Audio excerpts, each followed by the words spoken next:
The Blazers won last night, but lost an all-star to a gruesome injury in the process. Jusuf Nurkic went for his 17th rebound late in the second overtime and landed on his left leg, fracturing two bones. They stopped play immediately, and he was stretchered off the court. Damian Lillard said it reminded him of Paul George's broken leg back in 2014. Nurkic is now out for the rest of the season. And Skip, what was your reaction to this? You know, sometimes things happen that you just can't explain. Yep. There are tragedies that happen out in real life that are just unspeakable, that we don't talk about because we're a sports show. So this was just a basketball tragedy, but it was a tragedy nonetheless in that context. And as you know, you played a very violent game called football, but basketball injuries, it's supposed to be a non-contact game, they're so freakish and ultimately so inexplicable. So here's Jusuf Nurkic having arguably the greatest game of his career. 32 points, 16 rebounds, 5 assists, and 4 blocks. That'll work. Yes. He is playing for the surprise team of the Western Conference, to me, the biggest surprise, against the biggest surprise from the Eastern Conference, Brooklyn. Yep. They are in a second overtime in Portland. And he goes up for another, he already had 16. He goes up for a routine rebound, and he comes down on somebody's foot, and his ankle turns, but worse, everything breaks in his lower leg. Yep. His tibia breaks. His fibula breaks. Compound fractures, bones sticking through skin, both bones sticking through skin. Teammates and opponents are running away from it in horror because you just don't see that every day. Right. So we saw it with Paul George playing for Team USA in a scrimmage in Las Vegas. And obviously we saw it with Gordon Hayward on opening night. Yep, last year. Against LeBron's team in Cleveland. How do you explain it? I can't. We saw Kyrie fracture his kneecap in overtime of Game 1 of the NBA Finals and completely changed that series. So, obviously, I feel sorriest for Nurkic. But I got to say this. I also feel sorry for Damian Lillard because before your very eyes this year, he's grown up to me. Every time he speaks after a game, I'm on the edge of my seat. He's profound. He's insightful. He's so mature in his vision. And he just said a couple of weeks ago, he pledged allegiance to Portland. Yes. Remember this? Yes. He's the one superstar in the NBA who said, you know what? I don't want to go unite with other superstars. I just want to stay home. I want to do it here. So he had this team at 46-27. That's pretty good. They're just one game out of the 3rd seed behind Houston. They'd won 4 straight. They'd won 7 of 10. They were quietly, after the additions of Enes Kanter and Rodney Hood around the trade deadline, they were quietly becoming some, like, off-the-radar threat in the West. Right. I liked this team, but I liked it a lot more when it had C.J. McConnell, who just hurt his knee. I'm sorry, McCollum, sorry, who hurt his knee. And when he hurt his knee, I was watching the game live, I thought he was done, and they say it's just a sprain, but he's been gone now for 4 games. And so this leaves Damian Lillard where? I don't know. I don't even know if they can make the playoffs now because this is going to tailspin the wrong direction. They might make it, Skip, but maybe they won't be. I don't believe they'll be holding on to the 4th seed because it's so congested. They flamed out last a year ago in the first round thanks to 3-6 matchup, the Pelicans. Yeah, but in this case, I feel for Damian because he deserved better. And LeBron James 2 days ago talked about the basketball gods, and I do believe they're basketball gods.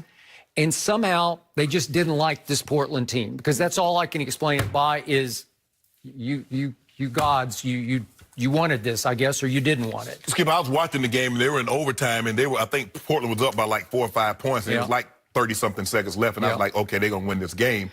And then I woke up in the middle of the night, and I'm looking like Nurkic breaks his leg. I'm like, how did he break his leg in the last 24 seconds? And then as I started reading, it went into double overtime, and that's when it happened. Skip, how many times do you think Nurkic has jumped in the air in his career, in his life? Let that sink in. I mean, he's 24 years of age. 24 years. So he's probably been playing basketball since he's been 10, 12, 15 years of age. So for the past decade, he's jumped up and down, up and down, up and down. That's what he does. And this is the thing that you said about football players. Yeah, we've seen guys, they step funny and they tear an ACL. We saw that with Jimmy Garoppolo. We saw it with Jordy Nelson. We see guys have non-contact injuries. We do. And it's normally patella. It might be an Achilles. It might be an ACL. But we don't see compound fractures. Not that often. I mean, normally you see that somebody hits you high, hits you low, or they make contact with the leg. Yeah. Nobody, I mean, he just stepped on someone's ankle. We've seen guys, okay, maybe roll your ankle. We've seen LeBron step on someone's ankle, tie his shoe up, and he's back at it. I don't know how he does it. We see Lonzo Ball steps on someone's ankle, and he's gone for the rest of the year. But he didn't fracture it, to my knowledge. But this, it was just so freaky. But for me, I didn't think there were going to be a serious contender in the West. I think there's there's 1.5 teams that can challenge Golden State. I think it's the Rockets, and I think it's Denver. If Denver can get hot, because they can shoot the three as well as anybody.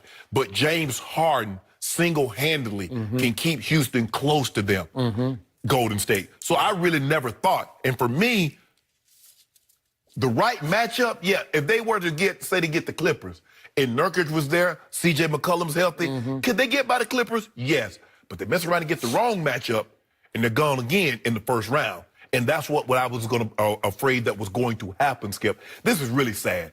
And to think, the guy's 24 years old, and a lot of people don't know this, Skip, the Denver Nuggets had both of him and Jokic. They did. And they said, we got to trade them because they both do the same thing. And one guy's 20, 10, and 6 or 7, and the other guy is 15, 10, and 5.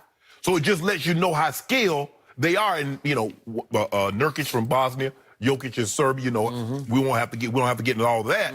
But Skip, he was having his best year statistically. Let him forget the game. Yeah. He's a 7-foot big guy that can score, can rebound, and he can pass out of the post. They run pick and roll basically all day with him and C.J. McCollum and Dame Lillard. That's basically their offense. He gets a little piece of them.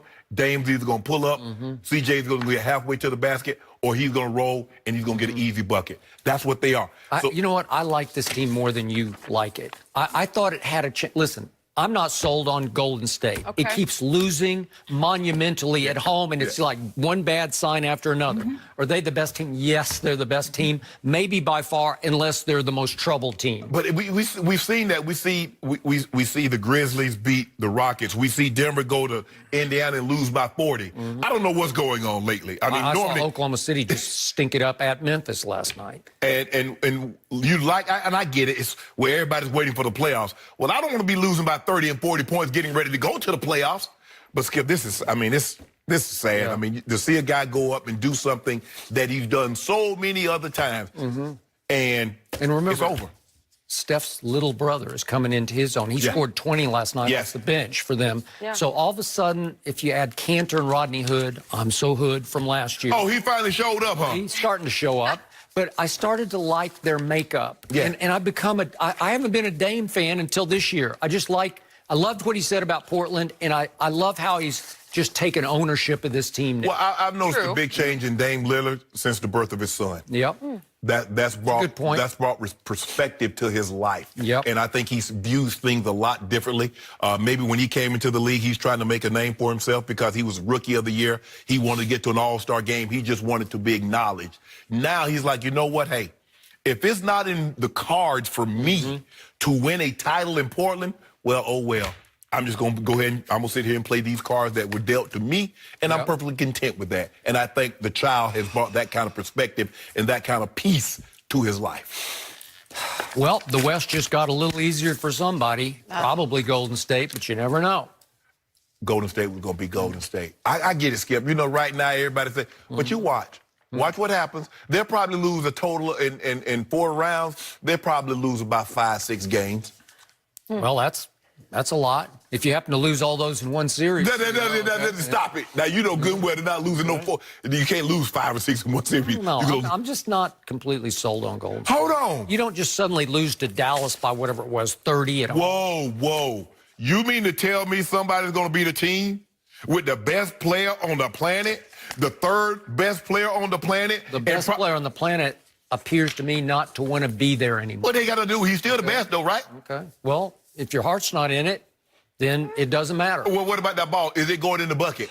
Do you want that player on your team next year? Yes, you do. Yeah, of course they do. You've been campaigning for him. All I'm saying because is you know. they got 2 27-point scorers on their roster. All right. It just depends if you're right psychologically. You know that, and I know that. Are they right?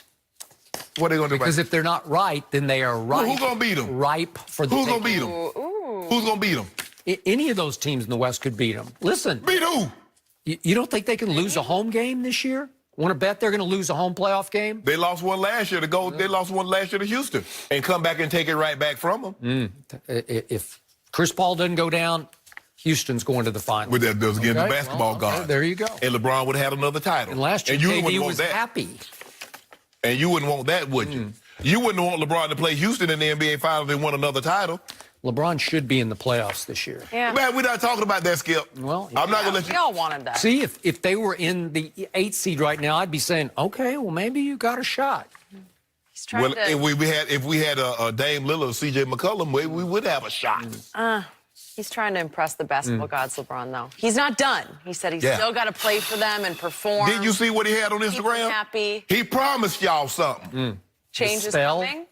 As if somebody's cast a spell on the team. It was a little black cat walking around L.A. Oh, boy. LeBron gonna grab him and pick Maybe him the up. basketball gods thought he did cheat the game. You know what? Skip Bayless ain't over here. He didn't cheat the game. That's one thing LeBron James does not do. Okay, well, we're going to the game. switch gears to Conor McGregor. He is back.